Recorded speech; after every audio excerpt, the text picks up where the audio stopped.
அண்ணா பல்கலைக்கழக மாணவியை பாலியல் வன்கொடுமை செய்தவர் திமுகவை சேர்ந்தவர்தான் என நாம் தமிழர் கட்சியின் தலைமை ஒருங்கிணைப்பாளர் சீமான் திட்டவட்டமாக தெரிவித்துள்ளார்.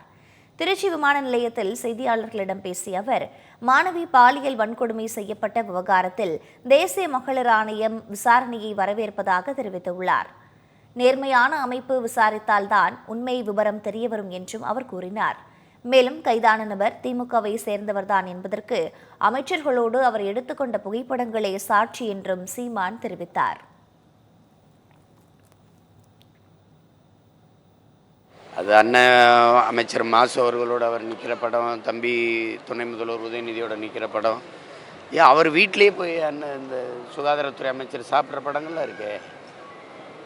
அவங்க கட்சியிலே சுவரொட்டியில் அவர் பேர் போட்டிருக்குது, அந்த முரசொலியில் அவர் பேர் போட்டு வெளியிட்டதற்கு எல்லாத்தையும் வெளியிடுறாங்க. அண்ணா பல்கலைக்கழகத்தினுடைய நிர்வாக அவங்களுடைய அனுமதி இல்லாமல் யாரும் உள்நுழைய முடியாதுன்னா இவரால் உள்ளே போக முடிஞ்சது?